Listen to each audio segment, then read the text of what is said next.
have a couple here right now that we're going to talk relationships, and they are some relationship experts, I'm telling you. And I know you're going to be blessed by Kemi and Carl Miller. Hello. Look at you holding hands. That's the first thing everybody probably needs to know. Couples, it's okay to hold hands, couples. Okay. It's okay to dress alike. It's okay. It's all good. It's all good, right. Okay, so, wow. Where do we begin? I mean, love, hate, and relationships. That's the name of the radio program. Yes. That's a mouthful, but talk to us about how that got started. Well, first of all, how'd you get the name, Love, Hate, and Relationships? Well, just thinking about what relationships kind of go through. You go through the stages where you love. There's some types that you hate, and then there's all types of relationships you have to deal with. So why not put it all in one? Because those are the things that we deal with: love, hate, and all types of relationships. Yes, yes. And so when we thought about that show title, that allowed us to be able to not be boxed in with what we could discuss. And so we wanted to have a platform or opportunity to be open to discuss anything pertaining to love, hate, and relationships. Mm-hmm. Okay. And the word, when I think of hate, you know, I mean, how do you deal with that? And, you know, I'm sorry. How do you deal with that? Because, I mean, you could be in a marriage, but just, you know, you love your spouse, but you just can't stand them, you know? Because you can love someone but not want to be around them. You know, so how do you deal with that? I mean, I'm just going in there. Can we just? You want to answer? I'll let you go. Oh, he says. Of course. I think it's with grace. Okay. I know that in our duration of our relationship, there were moments, we've been married for a really long time, so there were moments in our relationship where we just didn't like it. We didn't like each other. We didn't like ourselves. We didn't like where things were going. We actually hated it. The environment was like very intense. Okay. But then God reminded me and reminded him, and he can explain his side, but God reminded me that the same grace that he extends to us is the same grace we gotta extend to each other. And so that by itself is like a shutdown message. Like, how can you hate something that's supposed to represent me, but I have enough grace to let you continue, and I don't like everything you do. Oh, we got a mess following behind, a trail of mess behind us, Yeah, right? So for me, that's been always in the back of my mind, like, okay, that's where forgiveness comes in, that's where mercy comes in, that's where grace comes in. If God can do it for me, who am I to not do it for somebody else? Sure. So that's how I kind of dealt with some of those things. And you want to chime in, you sir? She said she's going to let you tell your side. Okay, y'all ready for this? Right. Well, pretty much for me in it, it's been a maturing thing. Like she said, we've been married for a great deal of time, and I didn't realize that there were a lot of areas in my life where I was immature at. Coming out of the life that I was in, I never really got a chance to experience the whole deal of a relationship and what really embodied that. And then on top of that, God wasn't the forefront of my life. So in the midst of us meeting, I had a visitation, experienced that, and not knowing that my wife and I would be together as long as we've been together. Like we mentioned earlier, you know, just how it started out and all of that. How did you meet? Just talk to us. How did you meet? Well, we met before pre-social media, right? Well, we was on the phone. So, like, you know, you hear stories. That's pretty much how we came together, on a voice chat. Voice chat. Yeah. For those of you out there, voice chat. That's before the dating websites. For those that don't know, now, the voice chat is... It's a telephone chat line. Okay. So it's where you actually set up a voice box and you say, hey, you know, this is who I am and this is my likes and my dislikes, and people can scroll through and listen to your voice box, and if they choose to leave a message, they can leave a message. And so then you go back on and it's like, hey, you have new messages, and you scroll through and you're like, okay, I want to call you, but I don't want to call you. And so that's kind of how we met. We talked for 2 days on the telephone chat line.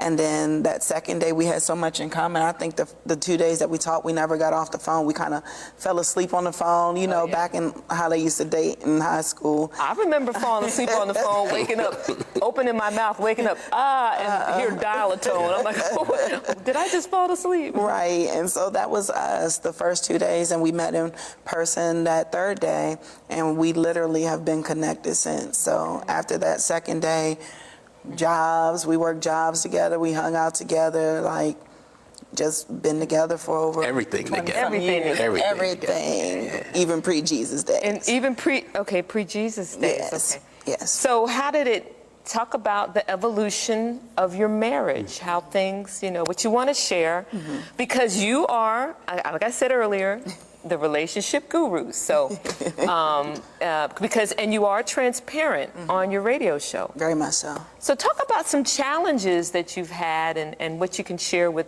people out there that may be struggling in the same area. Well, I think in the beginning of our relationship, more so than anything, just going into it differently. We weren't the typical relationship. We weren't the high school sweethearts. We weren't the boyfriend, girlfriend. Like, we didn't even have a formal engagement. We just had a marriage certificate, and a situation happened, and we woke up and was like, we getting married. You just woke up one day and decided to get married? We woke up one day and was like, okay, we got to go get married. Did you have a wedding, or did you go to the justice? We went to the justice of the Okay, peace. okay. And going in it, my mindset was a little bit different from his mindset. Like he said, you know, he had his experience, I had my experience. So, you know, trying to bring those two worlds together was a little bit different. So my whole thought was like, well, as long as we together, it's you and I against the world. But his stance was like, hey, I love you, but I'm not ready. But we gonna get married. You're going to get married, okay. And so that's kind of how we came to be. And so in the very beginning of the relationship, there was a lot of struggle, because there was like, I know I love you, I know I want to be with you, but how to make that happen. We didn't grow up where there was like great examples all the time in front of us. So you kind of take, you know, what you see on TV or what you experience from other people, and you try to make it your own.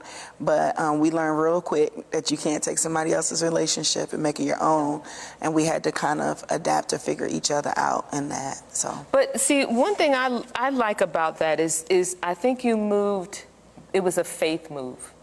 Even if, you know, it was a pre-Jesus time, it was still a faith move, because it's almost prophetic.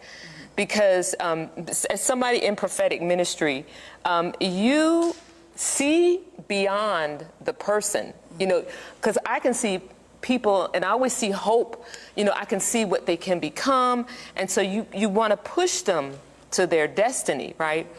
But they're moving at a pace, you know, that not quite, they're on the way, but they're not quite there yet. But you saw, I think you guys saw the future ahead of time, just working out the details. Yeah, that was pretty much it. That was pretty much it? I mean, it's still that today. Okay.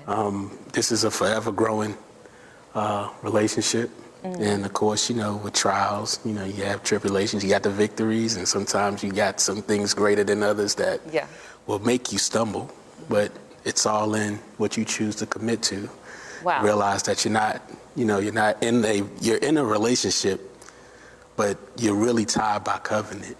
And the thing is, we think that a lot of what's taking place, you know, even with our relationship, you know, it's challenging, but we continue to fight, continue to press forward, and we just thank God for His grace and again in His mercy, you know, for sustaining us and continue. We know we're in a fight to the end. Yeah. So, Right. yeah. So what is the number one topic or a main topic that you find people want you to address on your show?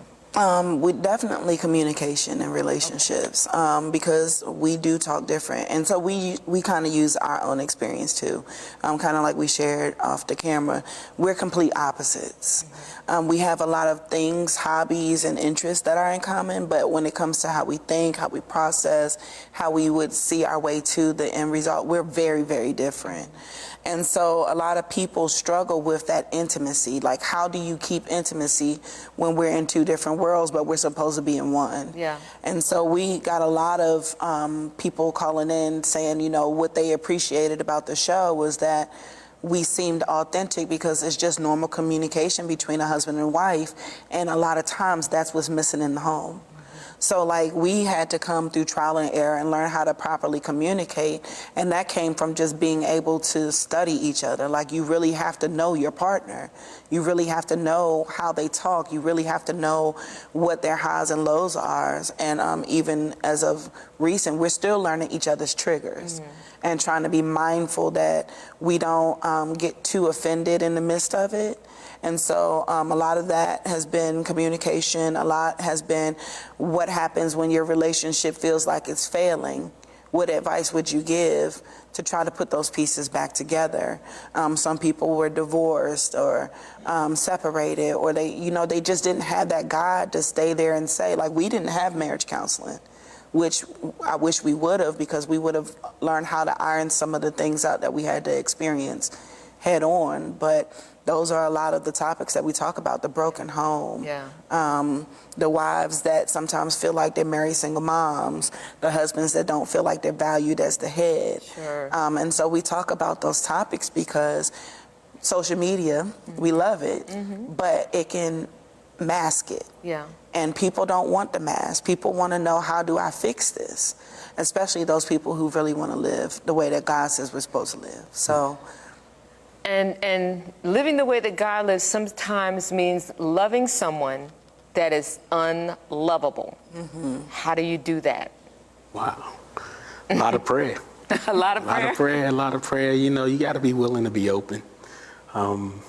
Be willing to be, of course, if you want it God's way, you're going to have to use the tools that are available to us. And we know that's His Word. And of course, we got to get active with it by getting down on our knees and putting our face down to the ground and just really digging in, because it's work. Yeah.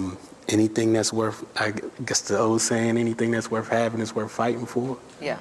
So, You gotta fight for your family, you right? got to fight for your family. You got to try to keep your sanity too. And, it's a lot. And considering the things that are happening today, in today's time, rather, it's a lot on the table. And, There's a war going on. Oh, yeah. There's a war going on. War in the Separate family. families. There's a war overseas. There's a war. There's war everywhere. There's a war in our minds. The enemy is constantly battling. Wars and finances. Wow. Kemi, you have a podcast called Life with Kemi. The Life with Kemi podcast. Okay, tell us about that for a moment. So the Life with Kemi podcast started when I was actively in my coaching firm, and it started out with me helping ladies to get unstuck. Sometimes we have all these things that we want to do, but we can't figure out the steps to get out of it.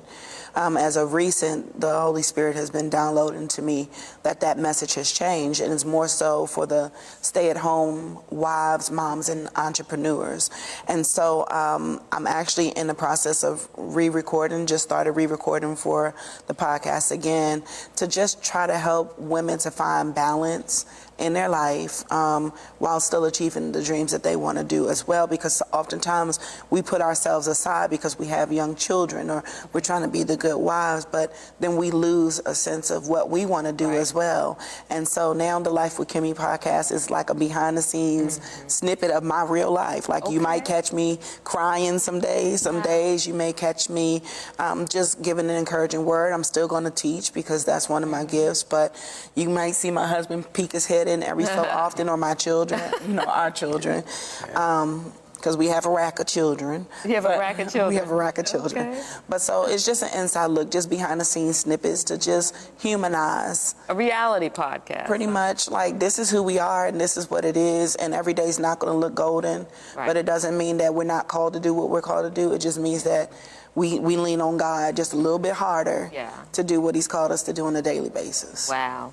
Y'all have got something great going on here. Now tell us how we can reach out to you or view the podcast. Give us your information. please. Okay, so I'm leaving it all on her. You know, she got it. you can find us on Instagram on Love, Hate, and Relationships, just spelled out. On my personal social media page, you can find me at The Kimmy Miller on Instagram or The Coach Kimmy on Facebook. And then if you just want to send us an email, is LHANDRshow@gmail.com. Well, Kimmy and Carl, thank you so much for joining us today. God bless you and all that you do. Thank you so much. God bless you. All right, we're going to the phones right now. We'll be back.